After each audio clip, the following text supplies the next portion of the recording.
Good morning. Welcome to Meditation Mondays for non-meditators. I'm Peaceful Nik the Medium. I'm an evidential medium specializing in helping you heal from the loss of past loved ones. However, I've been working on helping people meditate who can't meditate. That's one of the most common questions I get. And so on Monday mornings, I am here to give some pointers, to teach people different little facts about meditation and what we can do to meditate better.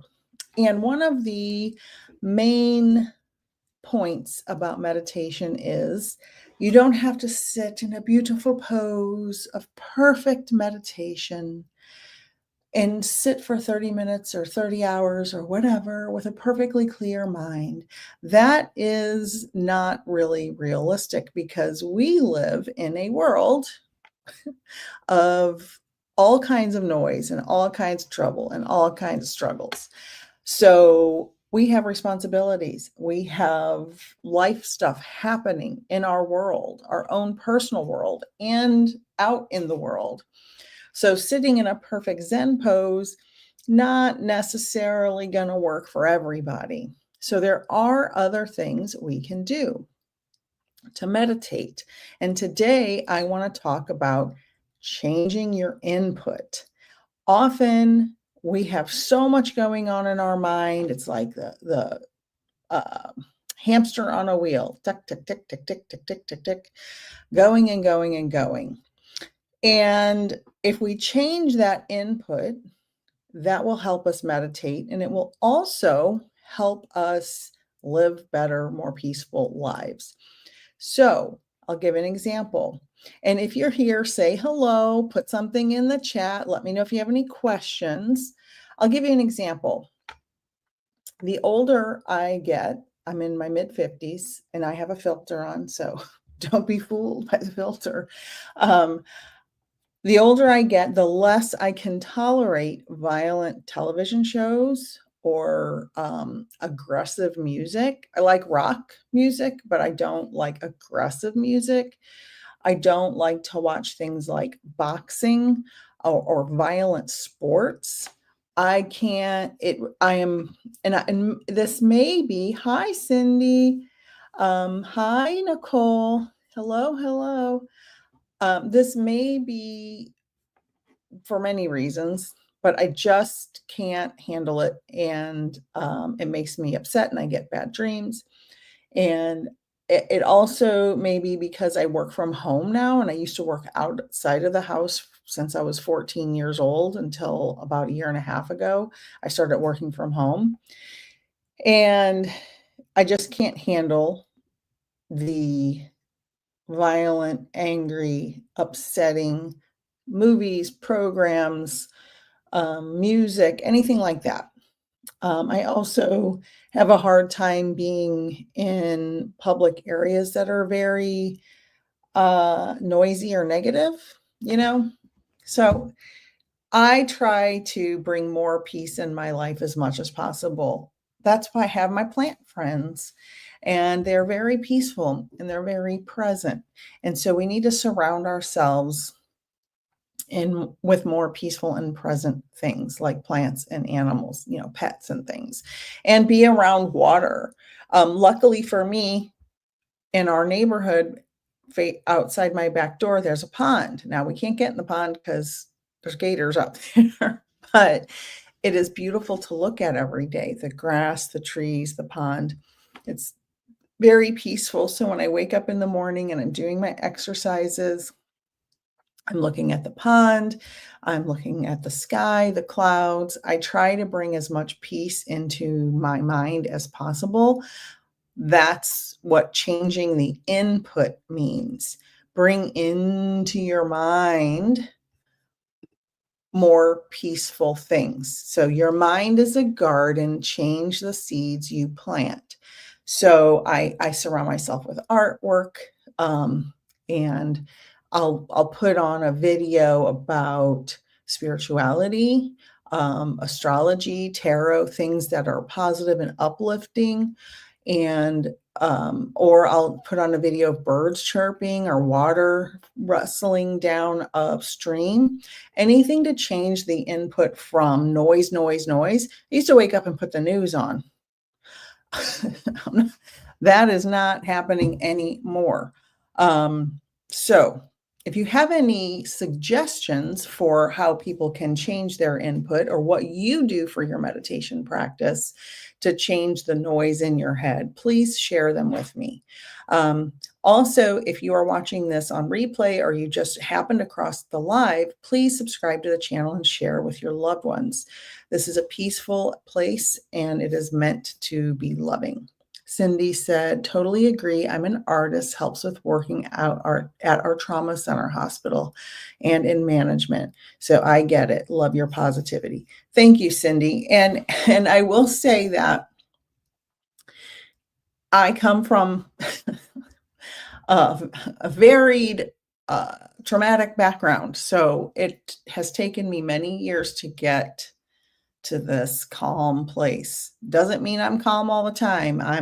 I'm a Sag, Aries, spicy Italian. So I do have my moments, but I'm trying to have less moments. I'm trying to get into a more peaceful state of mind. And part of that is because of the world and how everything in the world is so chaotic. And we really need as many positive voices that can bring down that vibration of insanity that's going on, the ego vibration, the narcissistic vibration. We need as many people present. If this video if only 20 people see this video, hey, 20 people had a peaceful time for 20 or 30 minutes. And that's fine by me. If 1 million people see it, that's even better. But I think all of the spiritual healers I know are doing a very good job of trying to get the people in their orbit to realize this noise is temporary. This world is temporary. Let's surround ourselves with a bubble of love and peace so that can hopefully manifest more and more love and peace in this noisy world that is volatile right now. A lot of anger, a lot of pain in the world right now. So change the seeds you plant, change the input that you put into your mind. And that, I am telling you, since I turned the news off in November, I just can't take it anymore. My happiness level and joy level has gone up 1,000%.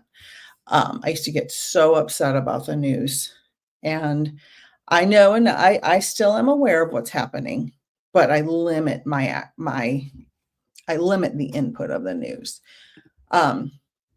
So this is along the same subject, right? The power of pre-meditation input. So if you're going to sit down and meditate, but you just drove through traffic for 3 hours and the dog is barking and the kids are screaming and the radio's blasting and the UPS man's knocking on the door and the TV's blaring, you need to do a little pre-meditation, settling down your mind. Settle down your mind. You don't want to go from a very noisy, active, insane moment into, oh, it's time to meditate, so I'm just going to leave that noise and go over here and try to be Zen. You need to dampen the chaos, if you will, before you go into your meditation, because it's all about what's going through your mind. I wouldn't watch, a war documentary before you do meditation.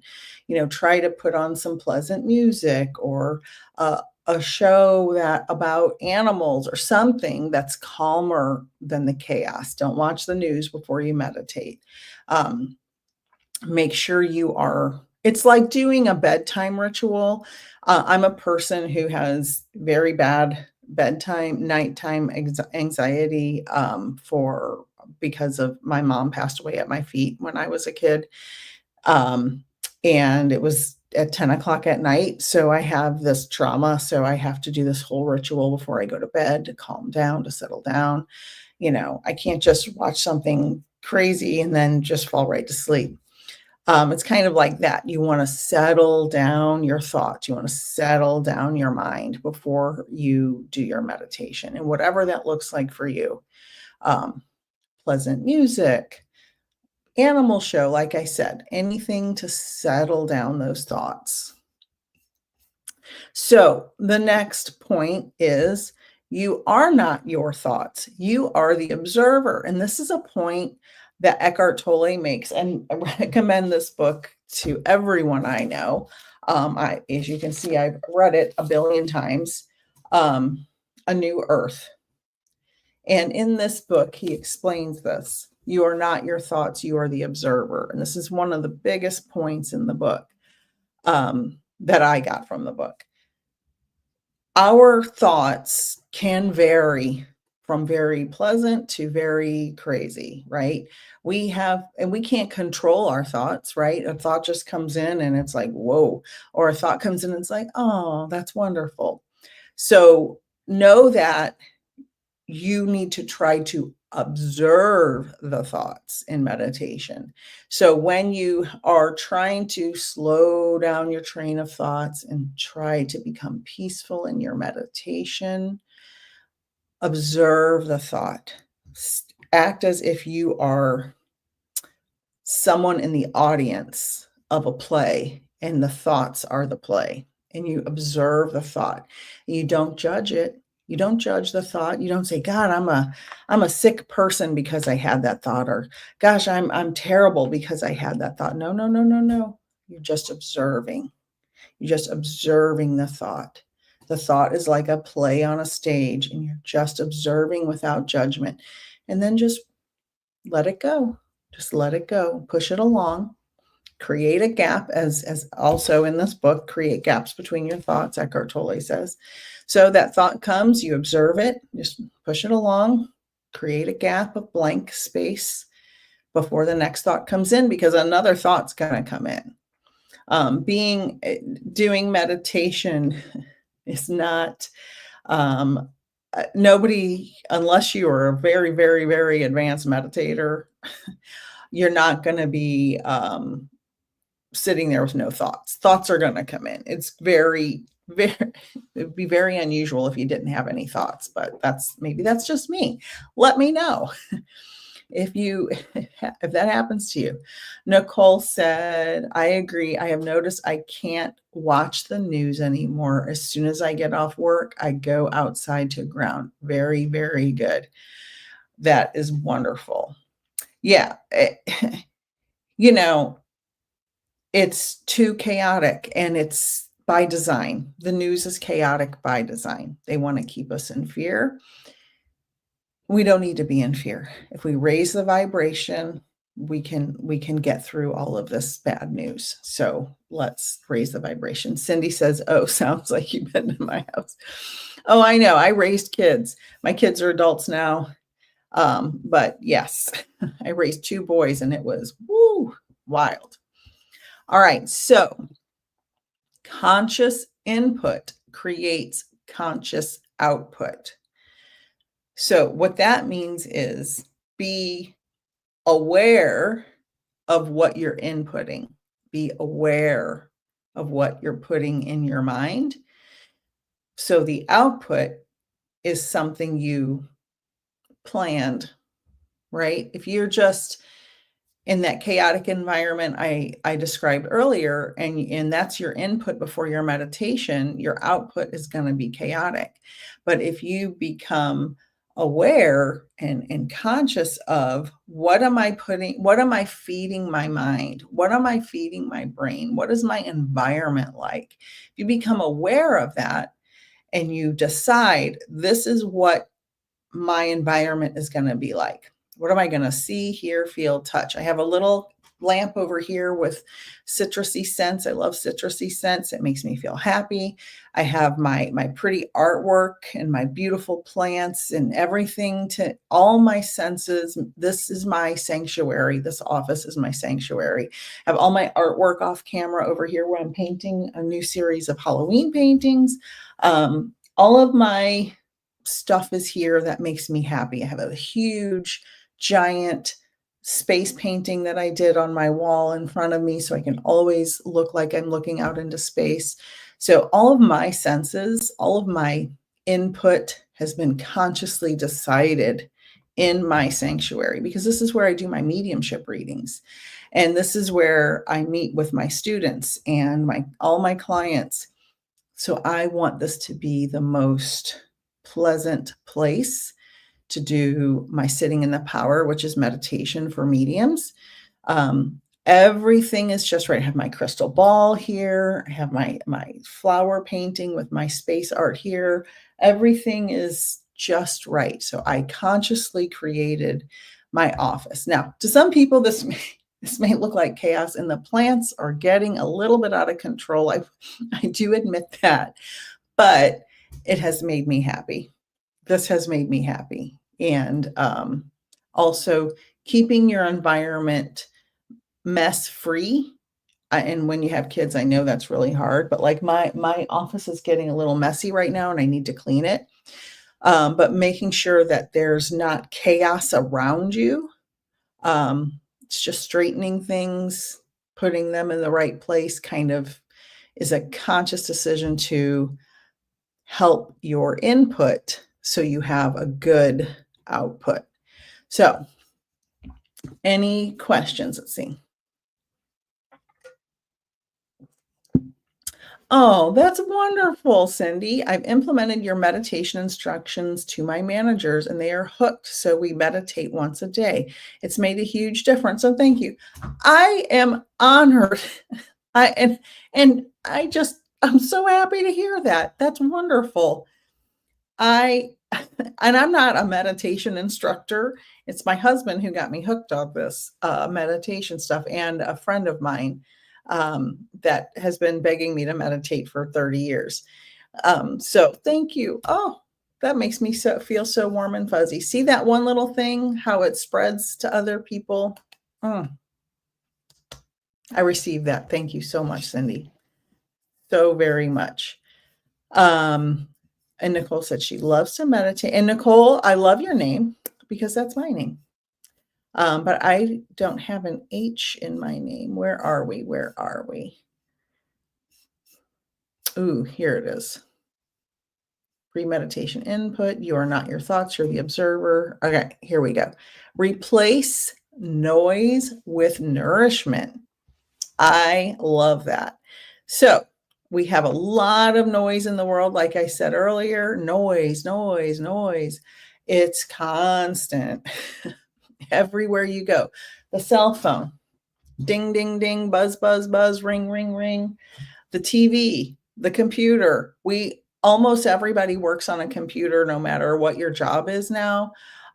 So we have our computer, our cell phone is our connection to the world. We have social media, all the different apps. We got to be on Instagram for this and TikTok for that and Facebook for this and YouTube and everything.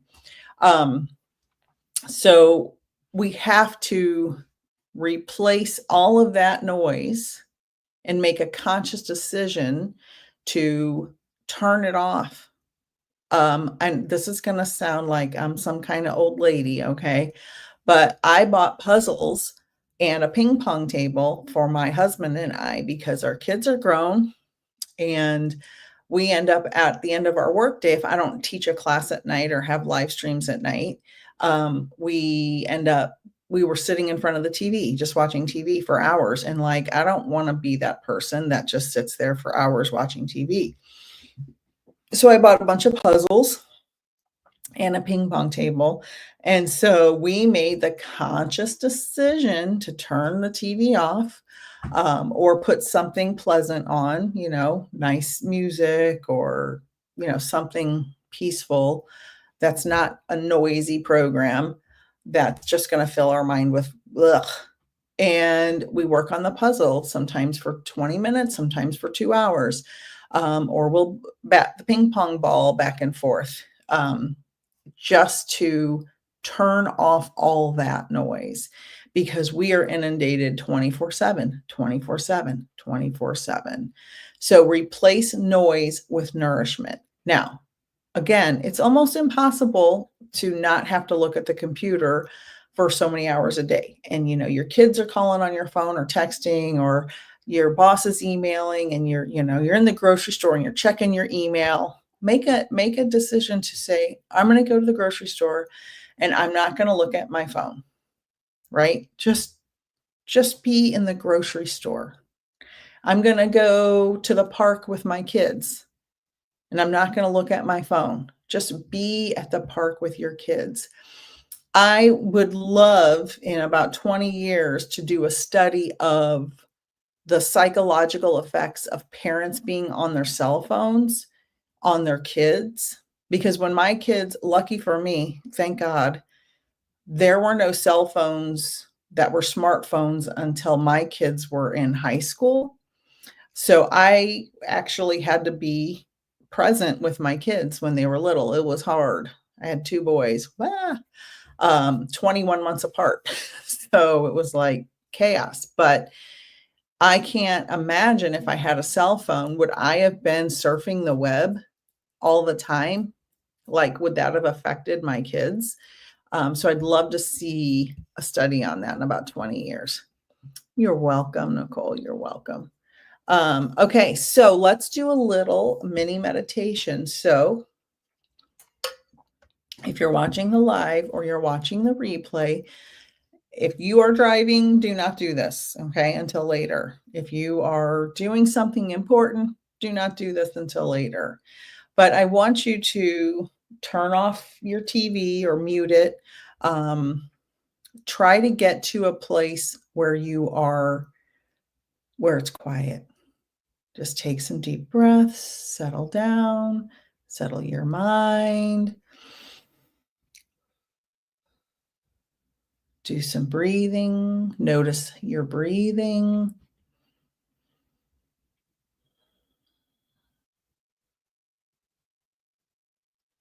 Feel your bottom, your butt on the chair if you're sitting. You don't have to be sitting to do a meditation. You can walk and meditate. You can do the dishes and meditate. You can wash your car and meditate.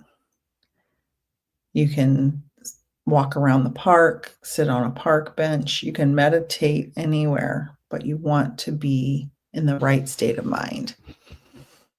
So take some deep breaths, quiet your mind. Start noticing your toes. What do your toes feel like?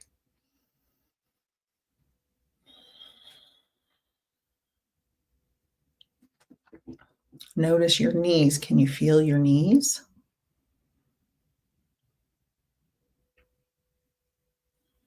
If you're sitting down, can you feel your back against the chair?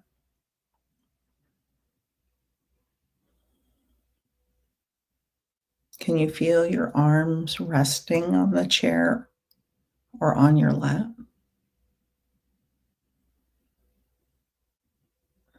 Continue breathing.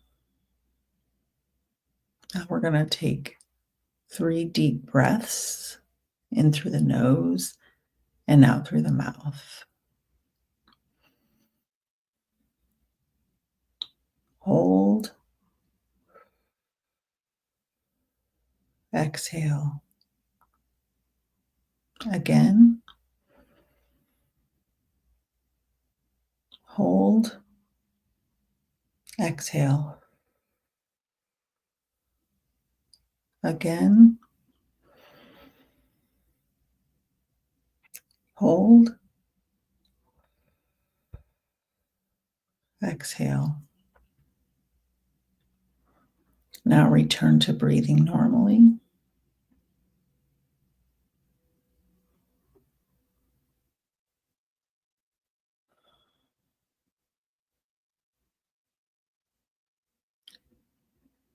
If you have a thought come into your mind, just push it out of the way.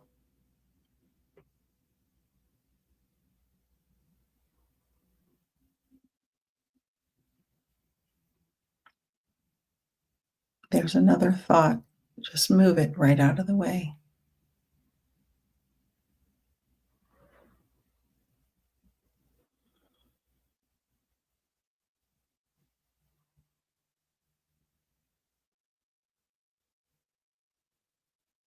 Count your breaths if you need to.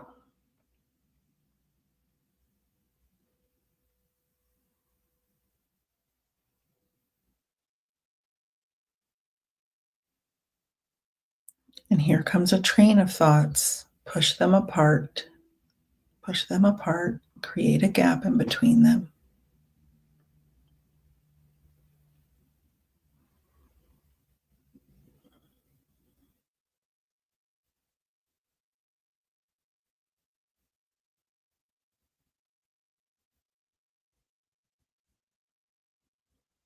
Keep breathing. Feel the breath fill your chest.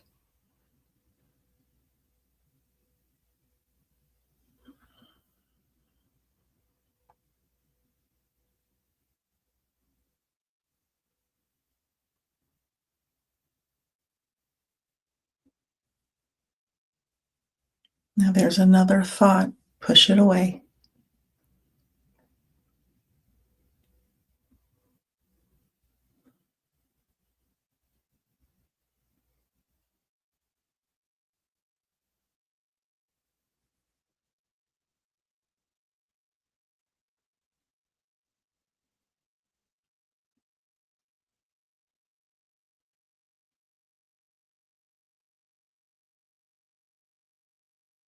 Now we're going to count 3 breaths, 3 regular breaths. 1,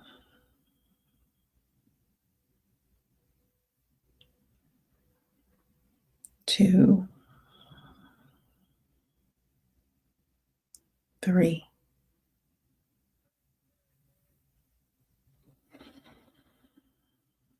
Now wiggle your toes and your fingers. Come back into your body. Move your neck. Wiggle your toes and fingers. Move your body around and return to your body.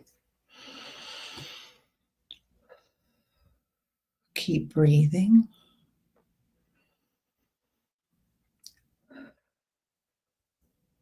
Now, because I do this regularly, I really leave this world.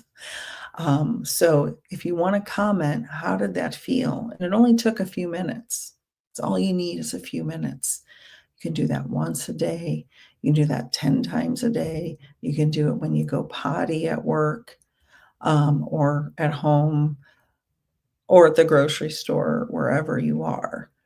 All you need is a few minutes. And if you start doing that a couple of times a week, and then once a day, and then 3 times a day, whatever you need to do to slow down those train of thoughts, slow it down, and come into the present moment. You can do this while you're washing dishes. I'm washing the dish, folding towels. I'm folding the towels. I'm watering the plants. I'm mowing the lawn.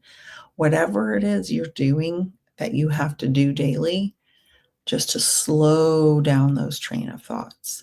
If anybody wants to leave a comment, please do. Please share this with your loved ones and subscribe to the channel on YouTube or follow me on Facebook or my other socials. It helps me in the algorithm, and I appreciate you being here. I hope you all have a wonderful week. If you want to just replay that little section where we meditated, please, please do. I am happy and grateful that you are all here, and I wish you the most peaceful and wonderful week. You can always email me, ask me questions, and I'm always here. I get to my emails as fast as I can. Thank you and have a wonderful day.